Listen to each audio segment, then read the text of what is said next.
Management किस प्रकृति का है, ये नेचर ऑफ मैनेजमेंट के टॉपिक में अपने को समझना है। ठीक है, अब कुछ ऑथर्स कहते हैं, ध्यान से सुनना मेरी बात, कुछ ऑथर्स कहते हैं कि मैनेजमेंट एक साइंस है, कुछ ऑथर्स कहते हैं कि मैनेजमेंट एक आर्ट है, और कुछ ऑथर्स कहते हैं कि मैनेजमेंट एक प्रोफेशन है। ठीक है, तीन चीजें कहते हैं, तीन टुकड़े भी कर सकते हो चार्ट वाइज। मैनेजमेंट एक साइंस है, मैनेजमेंट एक आर्ट है, और मैनेजमेंट एक प्रोफेशन है। अब कैसे, क्यों, कब कहते हैं ऐसा वो, तो उसके लिए अपने को फंडा समझना है। ठीक है, कि क्यों कहते हैं कि मैनेजमेंट एक साइंस है, क्यों कहते हैं मैनेजमेंट एक आर्ट है, क्यों कहते हैं मैनेजमेंट एक प्रोफेशन है। ठीक है, धीरज माइक ऑफ करना। तो सबसे पहला कॉन्सेप्ट जो हम डिस्कस कर रहे हैं वो यही है क्या, कि मैनेजमेंट जो है वो साइंस भी है, मैनेजमेंट जो है वो आर्ट भी है, और मैनेजमेंट जो है वो प्रोफेशन भी है। अब तीनों कॉन्सेप्ट्स को अपने को समझना है, management as a science, management as an art, और मैनेजमेंट एज अ प्रोफेशन। ठीक है, अब ये तीन कॉन्सेप्ट अपन कैसे समझते हैं उसको अब ध्यान से सुनना आप लोग। ठीक है, आप सबको मालूम है कि ट्वेल्थ के बाद आपके पास तीन ऑप्शंस थे, कॉमर्स तो आपने ले ली, वो तो छोड़ ही देते अपन। ठीक है, साइंस और आर्ट, और आर्ट्स आपके पास दो ऑप्शन और थे। ठीक है, साइंस का मतलब क्या होता है भाई, साइंस हमेशा प्रिंसिपल्स पे आधारित होती है, साइंटिफिक प्रिंसिपल्स पे। ठीक है, और वो प्रिंसिपल्स बहुत टेस्टेड होते हैं, एक्सपेरिमेंटेड होते हैं। जैसे एप्पल ऊपर से नीचे गिरी थी, ठीक है, तो ये भाई साहब ने जब भी बोला, ठीक है, उन्होंने ये बोला कैसे, किसी टेस्टेड प्रिंसिपल पे उन्होंने एक्सपेरिमेंट किया कि ग्रेविटेशनल फोर्स नीचे लेकर आता है उसको, है ना। तो ये साइंस हमेशा किस पे बेस्ड होती है, टेस्टेड और एक्सपेरिमेंटेड प्रिंसिपल्स के ऊपर। आर्ट जो होती है, आर्ट, आर्ट हमेशा प्रैक्टिस से आती है। जैसे पेंटर हो गया, ठीक है, जैसे एक टीचर हो गया, कि स्टाइल ऑफ टीचिंग वो एक आर्ट है, दो वो साइंस नहीं है। ठीक है, वो एक आर्ट है जो किससे आती है, प्रैक्टिस से आती है, थियोरी से नहीं आएगी। ठीक है, उस प्रैक्टिकली जब आप उस चीज को करोगे तभी आएगी। जैसे मैनेजमेंट अपन पढ़ रहे हैं थियोरेटिकली, तो मैनेजमेंट थियोरेटिकली तो समझ में आ रहा है, लेकिन ये चीज देखोगे आप प्रैक्टिकली लगाओगे, आप मैनेज करना है प्रैक्टिकली आपको करना है लाइफ में। ठीक है, तो मैनेजमेंट एक आर्ट भी होती है, और कुछ लोगों ने मैनेजमेंट को क्या माना है, एक प्रोफेशन भी माना है। इसलिए आपने देखा होगा कि आजकल मैनेजमेंट के भी कोर्सेज होते हैं। ठीक है, जैसे master of business administration, MBA का कोर्स है, वो एक तरह से मैनेजरियल कोर्स है। तो मतलब एक प्रोफेशन के रूप में भी उभरा है कि देखो मैनेज करना सिखाया जाता है। ठीक है, कोर्सेज में सिखाया जाता है कि how to manage the thing, उसका पूरे पूरे कोर्सेज होते हैं, एक एक दो दो साल के मैनेजमेंट के। ठीक है, अब नहीं बोलते मैनेजमेंट कॉलेज में एडमिशन लेना अपने को, तो मैनेजमेंट कॉलेज मतलब क्या हुआ, मैनेजमेंट एक प्रोफेशन भी उभर के आगे आया है। ठीक है, तो तीन फंडे अपने को इस टॉपिक के अंदर डिस्कस करने हैं, तीनों अच्छे टॉपिक्स हैं, management as a science, management as an art, and management as a profession. ठीक है, सबसे पहला टॉपिक ले रहा हूं मैं क्या, मैनेजमेंट एज अ साइंस। ठीक है, और उसके अंदर आपको कुछ चीजें बता रखी है उसने, और बहुत ध्यान से सुननी है अपने को इसको। ठीक है, उसने आपको बता रखा है characteristics of science, features of science, science के फीचर्स। अभी मैनेजमेंट की बात तो कर मत, अभी अब तो नॉर्मल साइंस के फीचर्स क्या होते हैं उसकी बात कर रहा हूं मैं। ठीक है, साइंस के तीन फीचर्स आपने आपको दे रखे हैं, तीन फीचर्स कौन से हैं ध्यान से समझना। पहला फीचर, साइंस एक सिस्टमैटिक बॉडी ऑफ नॉलेज होती है। सिस्टमैटिक बॉडी ऑफ नॉलेज का मतलब क्या हुआ, सिस्टमैटिक बॉडी ऑफ नॉलेज का मतलब हुआ कि आप लोगों को क्या करना होता है साइंस के अंदर। बॉडी ऑफ नॉलेज का मतलब क्या हुआ, इकट्ठी करनी है। क्या इकट्ठी करनी है, नॉलेज इकट्ठी करनी है। ठीक है, तो बॉडी ऑफ नॉलेज का मतलब है आपको जो ये साइंस के प्रिंसिपल्स होते हैं, ठीक है, जैसे न्यूटन का प्रिंसिपल हो गया, ठीक है, जैसे दूसरे लोगों के प्रिंसिपल्स हो गए। ठीक है, ये प्रिंसिपल्स जो हैं एक बॉडी ऑफ नॉलेज हैं, जिनको हमने इकट्ठा करके और क्या कर रखा है, जिनको हमने इकट्ठा करके एक्वायर करके और स्टडी मटेरियल में डाल रखा है। ठीक है, और ये सब टेस्टेड प्रिंसिपल्स हैं, ऐसे नहीं कि फर्जी कुछ भी बोल दिया, ये सब टेस्ट किए हुए हैं, एक्सपेरिमेंट किए हुए हैं। तो पहला पॉइंट क्या लिखा है, देखो ध्यान से सुनो, in science organized and systematic study material is available which is used to acquire the knowledge of science। मतलब साइंस के अंदर प्रॉपर स्टडी मटेरियल अवेलेबल होता है आपको, हर एक्सपेरिमेंट, जैसे आपने 9 10 में भी देखा होगा, ठीक है, कि आपके पास प्रॉपर स्टडी मटेरियल होता है। उस स्टडी मटेरियल के अंदर आपको प्रॉपरली समझाया जाता है कि किस चीज का क्या रिलेशनशिप है। ठीक है, यश माइक ऑफ करना, किस चीज का क्या रिलेशनशिप है। ठीक है, और आप उसको फिर लैब में जाके भी टेस्ट करते हो, लैब में जाके भी एक्सपेरिमेंट करते हो। तो पहला पॉइंट ये बोल रहा है कि साइंस में क्या होती है, बिल्कुल ऑर्गेनाइज तरीके से सिस्टमैटिक स्टडी मटेरियल अवेलेबल होता है, जिसके थ्रू हम लोग क्या कर सकते हैं, साइंस की नॉलेज ले सकते हैं। ऐसे ही साइंस में चूंकि मटेरियल अवेलेबल होता है, ऐसे ही मैनेजमेंट भी एक सिस्टमैटिक और ऑर्गेनाइज स्टडी मटेरियल अवेलेबल होता है मैनेजरियल चीजों के लिए भी, ठीक है। तो इसका मतलब है कि साइंस का जो पहला फीचर है, साइंस का पहला फीचर कौन सा है कि इसमें बिल्कुल एक ऑर्गेनाइज्ड और सिस्टमैटिक बॉडी होती है नॉलेज की। इसका मतलब बहुत इजी है कि जो भी आपने नॉलेज इकट्ठी कर रखी है, जो पास्ट के जो भी साइंटिस्ट लोगों ने इकट्ठी कर रखी है, उसको हमने सिस्टमैटिकली स्टडी मटेरियल में डाल रखा है, ताकि कोई नया भी सीखना चाहे तो उस स्टडी मटेरियल से उस साइंस की नॉलेज ले सकता है। ऐसे ही मैनेजरियल प्रिंसिपल्स भी जो टेस्टेड है उनको हमने क्या कर रखा है, जैसे अगला चैप्टर जो अपना आएगा ना, सेकंड चैप्टर, ठीक है, सेकंड चैप्टर यही है क्या, प्रिंसिपल्स ऑफ मैनेजमेंट, ठीक है, कि मैनेजमेंट के बहुत सारे प्रिंसिपल्स हैं, ठीक है, उनको हमने क्या कर रखा है, बुक्स में डाल रखा है। और जो भी नया सीखना चाहता है, जैसे अपन भी सीखेंगे तो अपन भी उस बुक्स को पढ़ के वापस सीखेंगे। तो मतलब जो साइंस में चीज होती है वही चीज मैनेजमेंट में भी होती है। मतलब पहला फीचर जो होता है साइंस का कि it is an systematic organise body of knowledge, वो फीचर किसमें भी मौजूद होता है, मैनेजमेंट में भी मौजूद होता है। मतलब पहला फीचर तो उसमें कवर हो रहा है। दूसरा साइंस का प्रिंसिपल होता है कि साइंस के जो प्रिंसिपल्स होते हैं, साइंटिफिक प्रिंसिपल्स होते हैं, वो हमेशा किस पे बेस्ड होते हैं, आपको पहले ही बताया मैंने, एक्सपेरिमेंट्स पे। बिना एक्सपेरिमेंटेशन के, बिना टेस्टिंग के वो प्रिंसिपल्स कभी वैलिड होते ही नहीं है। तो साइंटिफिक प्रिंसिपल हमेशा एक्सपेरिमेंट्स पे बेस्ड होते हैं। ऐसे ही मैनेजरियल प्रिंसिपल्स भी क्या होता है, एक्सपेरिमेंट होता है, ठीक है। अपन ने अभी तक तो एक भी मैनेजमेंट प्रिंसिपल पढ़ा नहीं है, ठीक है, लेकिन मैं एक एग्जाम्पल देता हूं आपको। एक मैनेजमेंट प्रिंसिपल है यूनिटी, यूनिटी का, ठीक है। यूनिटी का प्रिंसिपल कैसे दिखाया, ट्राई किया गया 10 ऑर्गेनाइजेशंस में कि जब एक व्यक्ति अकेला काम करता है और एक ग्रुप में काम करते हैं तो ज्यादा अच्छा रिजल्ट किसको मिलता है। तो वो दिखा, ये पाया गया, ये टेस्ट करके, एक्सपेरिमेंट करके, कि जो ज्यादा अच्छा रिजल्ट है वो कब पाया जाता है, जब ग्रुप में काम किया जाता है। तो इससे एक प्रिंसिपल आ गया, ठीक है, कि टीम यूनिटी का आपको प्रिंसिपल अपनाना है, ठीक है। तो ऐसे लॉजिकल प्रिंसिपल है। मतलब जैसे साइंस में प्रिंसिपल एक्सपेरिमेंट्स पे बेस्ड होते हैं, वैसे ही मैनेजमेंट में भी प्रिंसिपल्स जो है वो एक्सपेरिमेंट पे बेस्ड होते हैं। मतलब ये दूसरा फीचर भी जो साइंस का फीचर है वो किस में मौजूद है, मैनेजमेंट में मौजूद है। अब आप उसको रीड करो, क्या लिखा है, scientific principles are developed through observations and then tested through repeated experiments. The management principles are also developed through observation and experiment, but since management deal with human beings, ठीक है, and human behavior cannot be accurately predicted, so the management can be called as an inexact science. So this feature of management science is partially present. फर्क सिर्फ इतना सा होता है management as a science में, इस वाले पॉइंट में, कि जो साइंटिफिक प्रिंसिपल्स होते हैं ना, उनको तो हम रेगुलरली टेस्ट कर सकते हैं, ठीक है, बार बार टेस्ट कर सकते हैं, ठीक है, और उससे रिजल्ट हमेशा क्या आएगा, सेम आएगा। बट चूंकि मैनेजरियल प्रिंसिपल्स लोगों पे आधारित है, लोगों पे, पीपल्स पे आधारित है, ठीक है, तो उसमें हो सकता है कभी कभी बिहेवियर हर एंटिटी, जैसे मैंने एक ऑर्गेनाइजेशन में ट्राई किया 10 लोगों पे कि इंडिविजुअल काम करते हैं कि ग्रुप में काम करते हैं, तो उसमें रिजल्ट आया कि ग्रुप का रिजल्ट ज्यादा अच्छा आता है। कितना ज्यादा अच्छा आता है, 5 गुना ज्यादा अच्छा आता है। अब किसी एंटिटी में 4 गुना अच्छा आ सकता है, किसी एंटिटी में 6 गुना अच्छा आ सकता है। एग्जैक्ट मेजरमेंट मैनेजमेंट प्रिंसिपल्स में पॉसिबल नहीं है, क्योंकि वो आधारित होते हैं किस पे, एस्टिमेट्स के ऊपर, ठीक है, ह्यूमन बिहेवियर के ऊपर। और ह्यूमन बिहेवियर को कभी भी आप 100% प्रेडिक्ट नहीं कर सकते हो, ठीक है।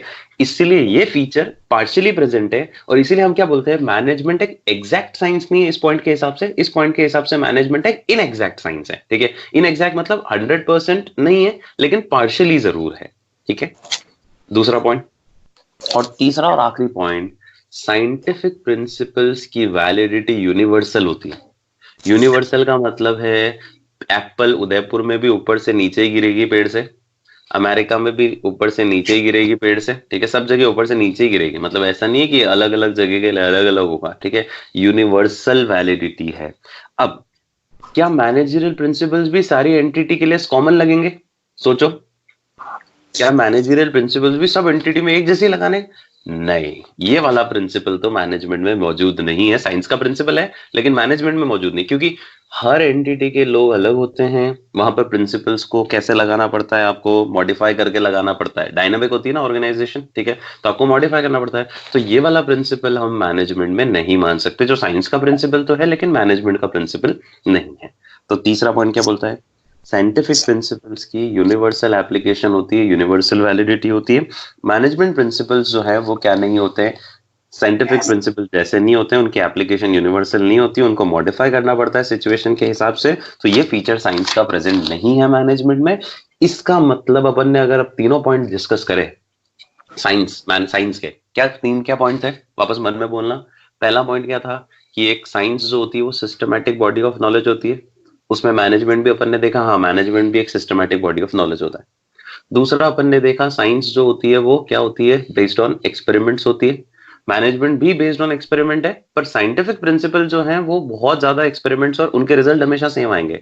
जबकि मैनेजमेंट प्रिंसिपल ह्यूमन बिहेवियर पे है तो सारे हर बार रिजल्ट सेम नहीं आएंगे। तो ये पार्शियली प्रेजेंट है ये फीचर।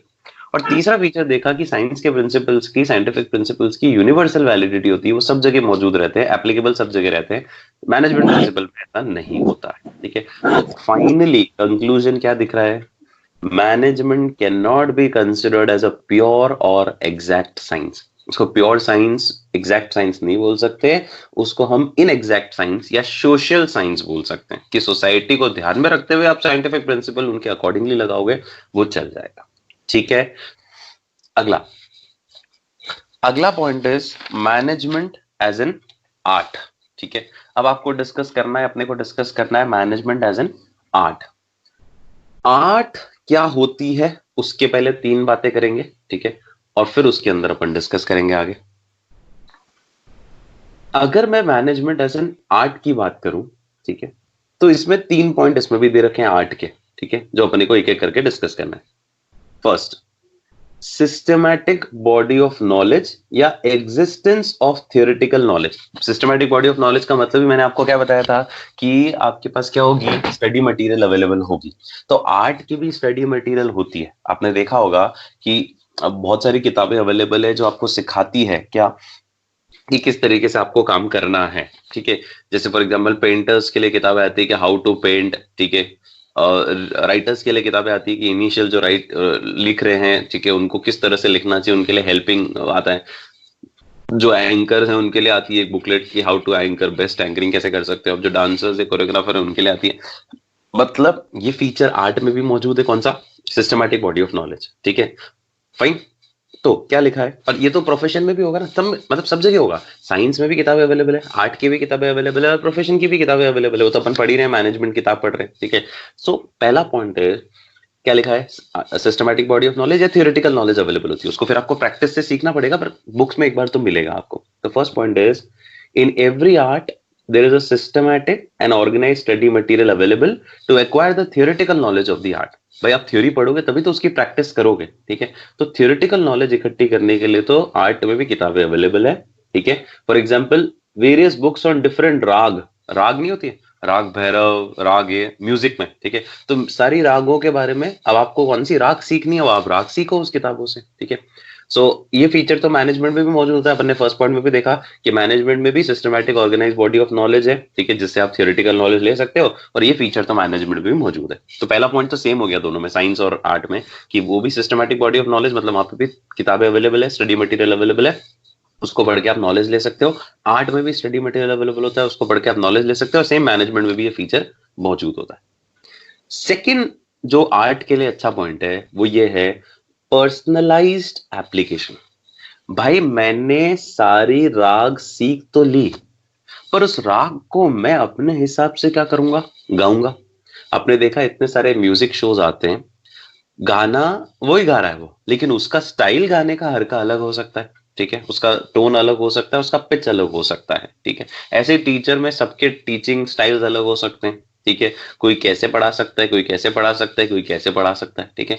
तो मतलब नॉलेज तो आप ले सकते हो किताबों से, लेकिन उसकी एप्लीकेशन जब आप करोगे, जब आप उसको लागू करोगे, ठीक है, प्रैक्टिकली लागू करोगे, तो वो आपके पर्सनलाइज्ड होगी। पर्सनलाइज मतलब कस्टमाइज, कस्टमाइज मतलब आप अपनी अपनी टैलेंट के मुताबिक, अपनी क्रिएटिविटी के मुताबिक उस चीज को क्या करोगे, वहां पर अप्लाई करोगे, ठीक है।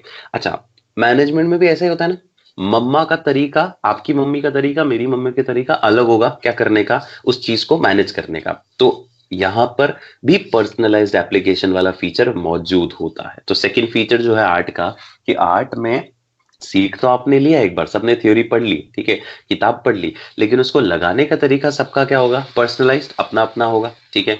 और इसीलिए और आर्ट और मैनेजमेंट में भी ये फीचर मौजूद होता है कि सबका अपना अपना तरीका होता है मैनेज करने का चीजों का, ठीक है। तो सेकंड पॉइंट क्या बोल रहा है, in the field of art only theoretical education is not enough.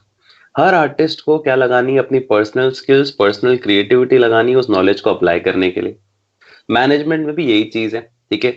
सब लोग मैनेजमेंट की थ्योरी और प्रिंसिपल तो कॉमन पढ़ेंगे, लेकिन वो प्रिंसिपल किस तरह से लगाएंगे, एफिशिएंटली लगा पाएंगे कि नहीं लगा पाएंगे, ठीक है, वो डिपेंड करता है उनकी पर्सनल स्किल्स और उनकी क्रिएटिविटी के ऊपर। सो ये जो फीचर है हार्ट का, पर्सनलाइज एप्लीकेशन वाला, वो कहाँ मौजूद है, वो मैनेजमेंट में भी मौजूद है। तो दो फीचर हो गए। तीसरा, आर्ट हमेशा कैसे सीखते हो आप, मैंने आपको बोला प्रैक्टिस से, ठीक है।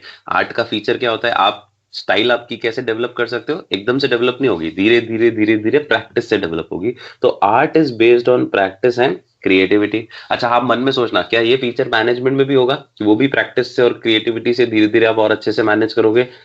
बिल्कुल होगा, ठीक है, क्योंकि आर्ट भी आप क्या कर रहे हो, धीरे धीरे धीरे प्रैक्टिस से सीख रहे हो। ऐसी ही चीजों को मैनेज करना भी एकदम से नहीं सीखो, पहली बार करोगे तो हो सकता है गलत तरीके से करो, दूसरी बार और अच्छे से करोगे, तीसरी बार और ज्यादा अच्छे से करोगे। तो तीसरा पॉइंट भी मौजूद है मैनेजमेंट का, आर्ट का मैनेजमेंट के अंदर। क्या लिखा है, artist require regular practice of art to become more fine and perfect. Without art practice, artists lose their perfection. Same way, with experience, managers also improve their managerial skills and efficiency. So this feature of art is also present in the management, and hence, चूंकि तीनों feature मौजूद थे art के किसके अंदर, management के अंदर, इसका मतलब मैनेजमेंट इज एन आर्ट, ठीक है। तो आप चाहो तो डेफिनेशन जो अपन ने कल पढ़ी थी ना, तो ऐसे भी लिख सकते हैं, management is the art of getting things done, ठीक है। इट्स आर्ट, क्योंकि 100% आर्ट है ये, ठीक है। तो क्या लिखा है कंक्लूजन में, चूंकि सारे फीचर्स मैनेजमेंट के, आर्ट के मैनेजमेंट में भी मौजूद थे, so we can call management as an art of getting the things done through others. Clear? तो 3 पॉइंट आर्ट के हो गए। पहला तो same systematic body of knowledge, वो उधर भी था साइंस में, इधर भी था, और मैनेजमेंट में मौजूद होता है। दूसरा फीचर अपन ने देखा कौन सा, कि यहाँ पर आपने सीख तो लिया, लेकिन एप्लीकेशन आपकी क्रिएटिविटी, आपकी स्किल पे डिपेंड करेगी, ऐसे ही मैनेजमेंट में भी होता है। और तीसरा, ये सीखोगे प्रैक्टिस से, ठीक है, ये सीखोगे क्रिएटिविटी से, तो ये मैनेजमेंट में मौजूद होता है। मतलब मैनेजमेंट 100% क्या है, एक आर्ट है। लेकिन साइंस में क्या था, मैनेजमेंट एक प्योर साइंस, एग्जैक्ट साइंस नहीं है, वो एक इन एग्जैक्ट साइंस या सोशल साइंस बोलते हैं उसको हम लोग, ठीक है। इसमें भी कोई दिक्कत नहीं है, आर्ट में भी इजी था। और फिर एक दोनों का मिक्सचर करके एक कंक्लूजन और दे रखा है, अगर आपको दिख रहा हो, management both science as well as art, ठीक है। कैसे लिखा है कि साइंस में भी systematic organise body of knowledge होती है, ठीक है, और आर्ट में पर्सनलाइज स्किल्स, क्रिएटिविटी और प्रैक्टिस चाहिए उस नॉलेज को अप्लाई करने के लिए, ठीक है। और साइंस और आर्ट जो है दोनों कॉन्ट्रास्ट में नहीं है, दोनों साथ में ही चलेंगे हमेशा। और लॉजिक भी सही है, सुनो देखो, थियोरेटिकल नॉलेज हमेशा साइंटिफिक प्रिंसिपल में भी होती है, और थियोरेटिकल नॉलेज आर्ट में भी चाहिए होती है। तो इसने ऐसा बोला कि मैनेजमेंट जो है वो साइंस भी है थोड़ी, और आर्ट तो है ही है, वो तो बने पढ़ाई। और इसने कंक्लूजन ये दिया इन दोनों का मिला के, कि थियोरेटिकल नॉलेज तो आपने साइंस से इकट्ठी कर ली, और उसको अप्लाई आपने किसके हिसाब से कर लिया, आर्ट के हिसाब से कर लिया। मतलब आपने नॉलेज जो थियोरेटिकली ली है वो किसके हिसाब से ले ली, साइंटिफिक साइंस के प्रिंसिपल के बेसिस पे, और उसका एप्लीकेशन जो आपने करी वो आर्ट के बेसिस पे कर ली। तो साइंस और आर्ट जो है वो दोनों एक साथ जुड़े रहेंगे, हमेशा साथ साथ चलेंगे, ठीक है, हर मैनेजरियल फंक्शन के अंदर। अब यहां तक कोई इसमें कोई डाउट हो तो पूछ सकते हो, तो मैं आगे बढ़ूं फिर।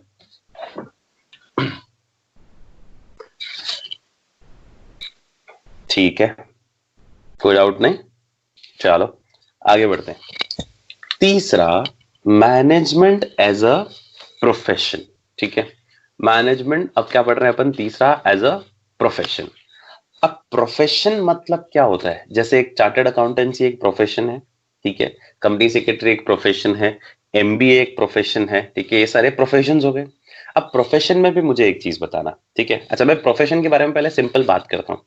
पर जैसे मैं सीए के बारे में बात करता हूँ आपसे, तो उसके फीचर्स बता दूंगा तो आपके लिए इजी हो जाएंगे यहाँ पे। एक तो यहाँ पे भी well defined body of knowledge होगी, क्योंकि स्टडी मटेरियल अवेलेबल होता है, हमको पढ़ना पड़ता है। अच्छा, क्या प्रोफेशन में सबको एंट्री मिलती है? नहीं, जिसने सारे एग्जाम पास कर लिए उसी को एंट्री मिलेगी ना, सीए की डिग्री उसी को मिलेगी, ठीक है। तो यहाँ पर एंट्री जो होती है प्रोफेशन में रेस्ट्रिक्टेड होती है।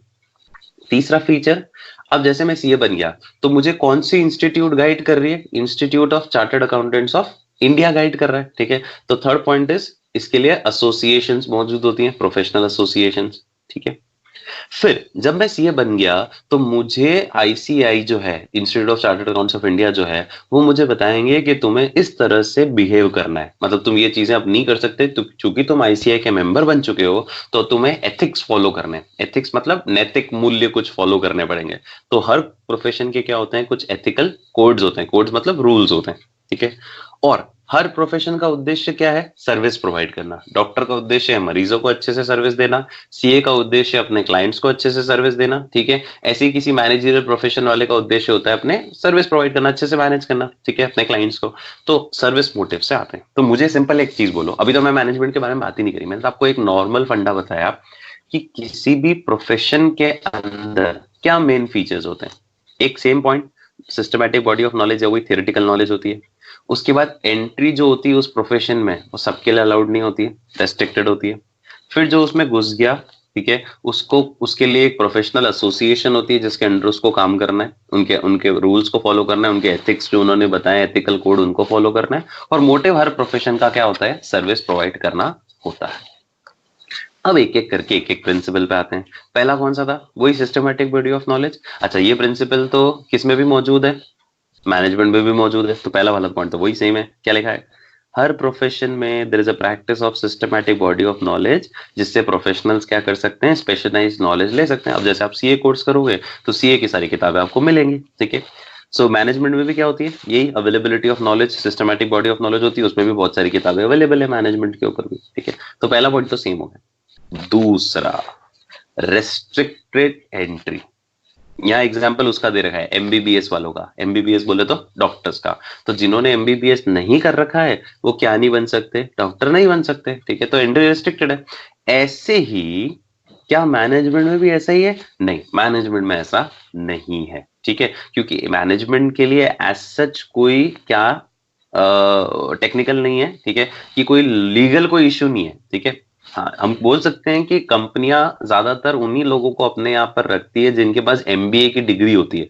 बट ऐसा कंपलसरी नहीं है ना भाई, ऑडिट करने के लिए तो सीए होना कंपलसरी होता है, डॉक्टर बनने के लिए एमबीबीएस करना कंपलसरी होता है, लेकिन चीजों को मैनेज करने के लिए कोई डिग्री जरूरी नहीं है भाई। नॉर्मल एक चपड़ासी को भी अपॉइंट कर सकते हैं कि तुम इस पर्टिकुलर इवेंट को मैनेज करो, और हो सकता है किसी एमबीए को भी अपॉइंट कर सकते हैं कि तुम इस इवेंट को मैनेज करो, उसमें अभी तक लीगल कोई वो नहीं है।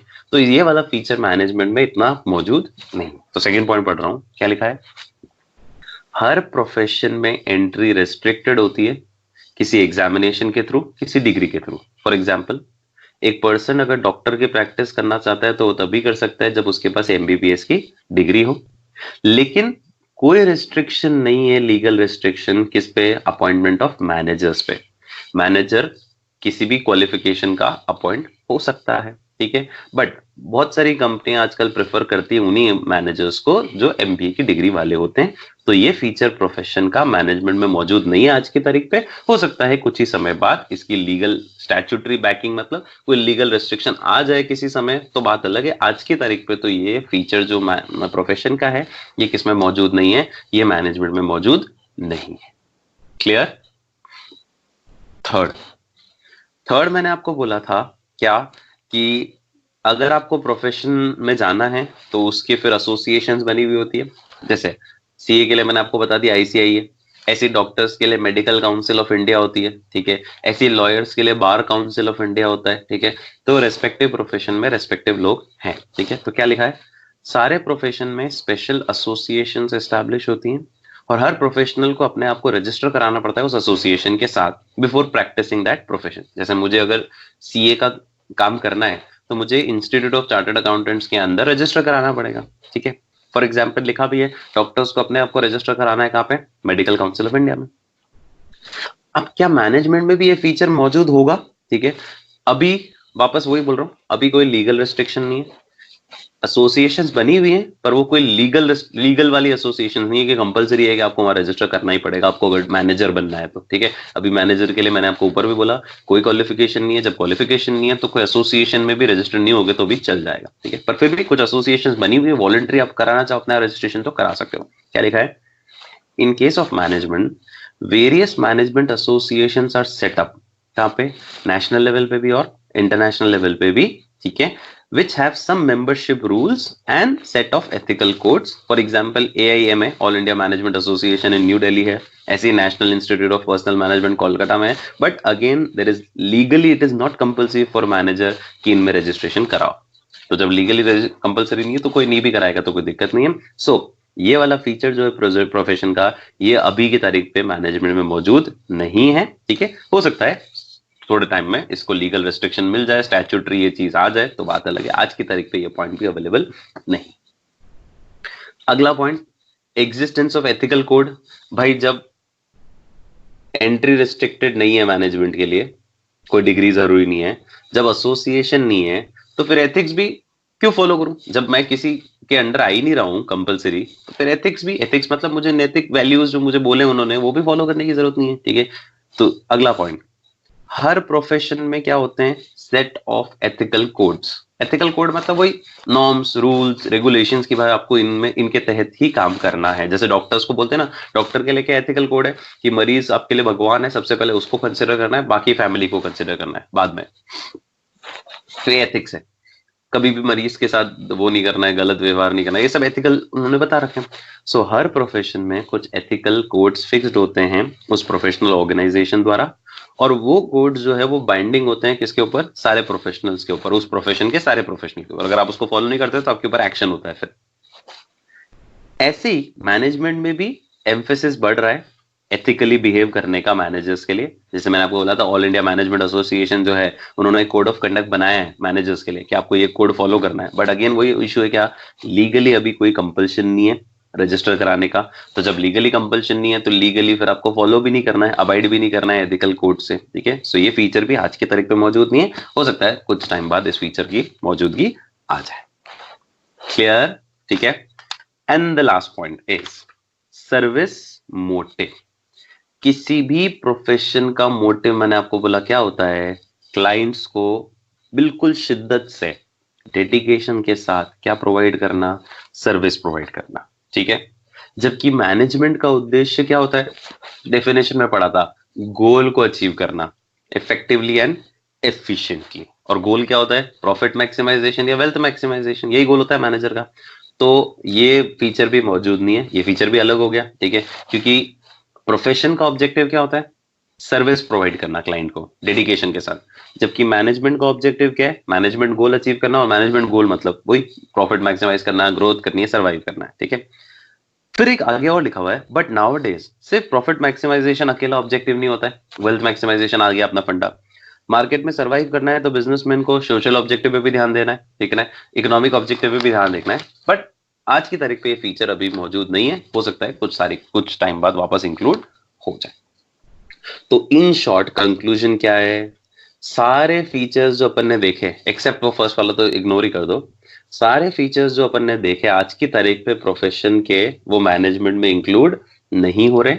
बट आने वाले 5-10 सालों में हो सकता है कि इन सबको लीगल बैकिंग मिले, मैनेजमेंट भी एक धीरे धीरे क्या बन जाए? प्रोफेशन बन जाए. पर लाइन बहुत सिंपल है, मैनेजमेंट अभी पाथ पे है, रास्ते पे है, क्या बनने के लिए? प्रोफेशन बनने के लिए. पर अभी तक वो प्रोफेशन बना नहीं है. ठीक है, वो रास्ते पे है उस प्रोफेशन को बनने के लिए. क्लियर? ठीक है, तो तीनों टॉपिक हमने कंप्लीट कर लिए हैं. ठीक है, मैं तीनों का फंडा वापस समझा रहा हूं आपको, वापस ध्यान से सुनना, और कोई इश्यू हो तो पूछना. ठीक है, नंबर 1, मैनेजमेंट एक साइंस होती है. तो उसके 3 फीचर्स थे. पहला सिस्टमैटिक बॉडी ऑफ नॉलेज है, दूसरा बेस्ड ऑन एक्सपेरिमेंट्स है, और तीसरा उन एक्सपेरिमेंट्स की यूनिवर्सल वैलिडिटी है. इनमें से कौन सा फीचर मैनेजमेंट में भी था? सिस्टमैटिक बॉडी ऑफ नॉलेज था. सेकंड जो था एक्सपेरिमेंट्स पे बेस्ड होती है, वो पार्शियली प्रेजेंट था. और यूनिवर्सल वैलिडिटी बिल्कुल भी प्रेजेंट नहीं था. ठीक है, फिर इसका मतलब ये मैनेजमेंट जो है वो एग्जैक्ट साइंस नहीं है, प्योर साइंस नहीं है, इनएग्जैक्ट साइंस है. सेकंड अपन ने पढ़ा management as an art. Art के अंदर वापस 3 पॉइंट है. आर्ट का पहला पॉइंट है वही सिस्टमैटिक बॉडी ऑफ नॉलेज, वो मौजूद है मैनेजमेंट में भी. आर्ट का दूसरा पॉइंट था कि आर्ट पर्सनलाइज्ड एप्लीकेशन के ऊपर डिपेंड करती है, वो भी मैनेजमेंट के अंदर मौजूद था. और आर्ट का तीसरा पॉइंट अपन ने पढ़ा था कि प्रैक्टिस से और वो उससे आती है, based on practice and creativity. और ये सेम पॉइंट आर्ट में भी मौजूद था, सॉरी मैनेजमेंट में भी मौजूद था। तो मैनेजमेंट पूरी आर्ट है।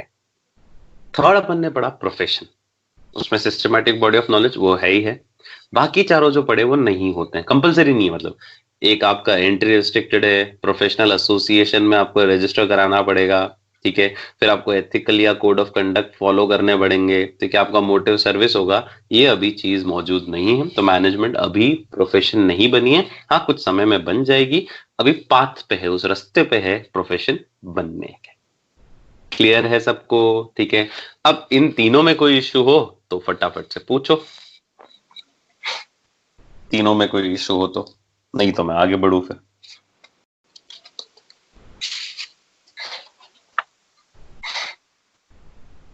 आ गया समझ में? Yes sir. चलो बहुत ही बढ़िया। Next topic, next topic is levels of management. Topic ध्यान से सुनना, एग्जाम ओरिएंटेड है। वैसे फर्स्ट चैप्टर पूरा कॉन्सेप्ट से लगा, ढंग से समझ लो ना, एग्जाम में इसके क्वेश्चंस आते ही है। लेवल्स ऑफ मैनेजमेंट, अब सुनना मेरी बात। 3 लेवल होते हैं मैनेजमेंट के अंदर, टॉप लेवल, मिडिल लेवल और लोअर लेवल, ठीक है। लोअर लेवल को हम ऑपरेशनल लेवल भी बोलते हैं, लोअर लेवल को हम लोग सुपरवाइजरी लेवल भी बोलते हैं, ठीक है। तो मैं 3 लेवल्स आपको अब समझा रहा हूं, आपको ध्यान से सुनने हैं। हर ऑर्गेनाइजेशन में 3 डिपार्टमेंट्स होते हैं, एक टॉप पे रहेगा, एक मिडिल पे रहेगा और एक लोअर पे रहेगा। जैसे फॉर एग्जाम्पल अगर आपके पास पेन और पेपर हो, ठीक है, तो इस तरह से आप चीजों को मेंशन भी कर सकते हो। कैसे? जैसे मैं सिंपल सा अगर आपको एग्जाम्पल दूं, लेट्स सपोज एक ऑर्गेनाइजेशन है जिसका नाम है कैडबरी। एक ऑर्गेनाइजेशन है जिसका नाम क्या है? कैडबरी, ठीक है। तो एक एग्जाम्पल ले रहा हूं मैं, आप लोगों को समझा रहा हूं, ठीक है, ध्यान से सुनना। एक ऑर्गेनाइजेशन है जिसका नाम है कैडबरी। वो ऑर्गेनाइजेशन के, अच्छा ऑर्गेनाइजेशन कैडबरी है, कैडबरी सुना है ना आपने? उसके अंदर उसके पास बहुत सारे प्रोडक्ट्स होते हैं, जैसे डेयरी मिल्क एक उसका प्रोडक्ट है, एक मान लो बोर्नवीटा उसका प्रोडक्ट है, अज्यूम करते हैं बहुत सारे ऐसे। तो एक आपका बर्बन उसका एक प्रोडक्ट है, मैंने तीनों ले लिए, चॉकलेट भी ले ली, हेल्थ ड्रिंक भी ले ली, बिस्किट भी ले लिया। अब जैसे डेयरी मिल्क है, डेयरी मिल्क के अंदर वापस डेयरी मिल्क का प्रोडक्शन, डेयरी मिल्क की सेल्स, है ना, डेयरी मिल्क की मार्केटिंग, ये सब एक डिपार्टमेंट संभालता है, ठीक है। तो मैंने ना 3 टुकड़े कर दिए। कैडबरी जो सबसे ऊपर है, जो कंपनी है जिसके मैनेजर्स होंगे, डायरेक्टर्स होंगे, वो कौन होंगे? Top managers. सेकंड उसका जो बोरबोन और ये डिपार्टमेंट है सारे छोटे छोटे, जिनको अलग से लोग मैनेज कर रहे होंगे, मान लेते हैं वो मिडिल लेवल मैनेजर हो गए, ठीक है। और थर्ड जो सबसे नीचे लोअर लेवल पे काम कर रहे हैं, वो लोअर लेवल पे हो गए, ठीक है। और नहीं तो अगर इतना भी टेक्निकली समझ में नहीं आता है, इसको मैं आपको भले शेयर कर दूंगा, पर इतना भी समझ में नहीं आता है, तो आप ये समझ लो क्या, कि भाई सबसे पहले जो ऊपर ही ऊपर है वो कौन होते हैं? डायरेक्टर्स होते हैं ना। कौन कौन होते हैं? बोर्ड ऑफ डायरेक्टर्स, ठीक है। भाई कंपनी के अंदर कौन हो गया? बोर्ड ऑफ डायरेक्टर्स हो गए, ठीक है। कंपनी के अंदर कौन हो गया? चेयरमैन हो गया। कंपनी के अंदर कौन हो गए? सीएफओ हो गए। ये सब उसके अंदर आएंगे, ठीक है। मैं आपको एक स्क्रीनशॉट वो लेके भेज रहा हूँ, ठीक है, आप देखना उसको, आपको स्क्रीन में बता रहा हूँ, ठीक है। आप उसका स्क्रीनशॉट भी ले सकते हो चाहो तो। ये देखो, दिख रहा है?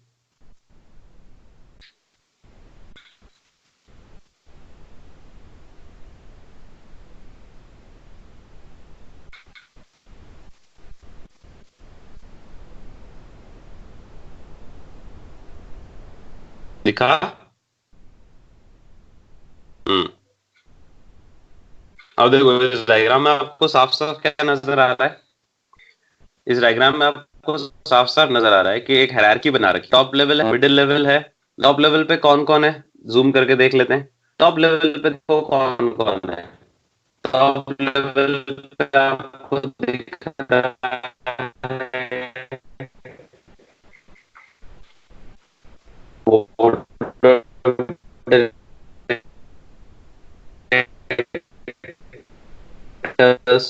मिडिल लेवल वहां पर काम कर रहे हैं, उन तीनों को बता दिया। ओके, फंडा समझ में आया? तो मैं आपको एक सिंपल सा, आप चाहे तो टेबल बना सकते हो, आप चाहे तो ऐसे हायरार्की बना सकते हो। इस हायरार्की का इमेज भी मैं आपको भेज दूंगा ग्रुप में, टेंशन मत लो, ठीक है? तो आप उसको इमेज को देख लेना आराम से। तो हायरार्की हो सकती है, मतलब लॉजिक मेरे को सिर्फ इतना सा समझाना था कि कोई भी कॉर्पोरेट ऑर्गेनाइजेशन होती है, कोई भी ऑर्गेनाइजेशन होती है, आपकी दुकान ही ले लो, उसमें आपके पापा बैठते हैं, जो मालिक है उस दुकान के, वो टॉप मैनेजर हो गए। पापा ने किसी मैनेजर को रखा हुआ है छोटे को किसी मैनेज करने के लिए, वो मिडिल लेवल हो गया। और फिर जो लोअर लेवल स्टाफ है आपके, सर्वेंट हो गया, ठीक है, या लेबर क्लास वाला जो हो गया, वो आपका लोअर लेवल मैनेजर है, ठीक है। तीन लेवल पे बटी हुई होती है किसी भी ऑर्गेनाइजेशन की बात करें, टॉप, मिडिल और लोअर। सबसे पहले बात करते हैं किसकी? टॉप लेवल की, ठीक है। तो आज हम टॉप लेवल वाले को कंप्लीट करेंगे बस, ठीक है। अब मुझे एक चीज बताना, टॉप लेवल मतलब कौन सा लेवल हो गया? द सीनियर मोस्ट, जो एग्जीक्यूटिव जहां बैठते हैं टॉप वाले, उनको बोलते हैं टॉप लेवल। जैसे मैंने दे भी रखा है, अगर आपको नोट्स में दिख रहा है, chairman, board of directors, managing directors, general manager, president, vice president, CEO, CFO, CO, ये सारे नाम वहां पर दे रखे हैं। और एक लाइन और लिखी है कि it includes group of crucial person. क्योंकि ये लोग क्रूशियल इसलिए क्योंकि ये लोग ही आगे क्या देते हैं? डायरेक्शन देते हैं, ये लोग ही लीड करते हैं दूसरे लोगों को, ठीक है। सब लोग इनकी तरफ ही देखेंगे ना कि आप जो दिशा दोगे, आप जो डायरेक्शन दोगे, आप हमें लीड करो, आप बताओ क्या करना है, हम उसी हिसाब से करेंगे, ठीक है। सो इन मैनेजर्स के पास, जो टॉप लेवल मैनेजर होते हैं, उनके पास सबसे ज्यादा क्या होती है? अथॉरिटी होती है, ठीक है। भाई बॉस के पास ही तो सबसे ज्यादा अथॉरिटी होगी, तो इन मैनेजर्स के पास सबसे ज्यादा अथॉरिटी होती है, ठीक है। अब जो अपने को याद करना है वो ये है, क्या? इन टॉप लेवल मैनेजमेंट के फंक्शंस क्या क्या होते हैं? इजी है, बहुत इजी है। सबसे पहला, यही लोग क्या डिसाइड करते हैं? ऑर्गेनाइजेशन का ऑब्जेक्टिव, ठीक है। लॉन्ग टर्म, शॉर्ट टर्म, जो भी ऑब्जेक्टिव डिसाइड करना है, यही लोग डिसाइड करते हैं कि भाई किस जगह पे आगे बढ़ना है। दूसरा, यही लोग ऑर्गेनाइजेशन के लिए क्या बनाते हैं? Plans and policies.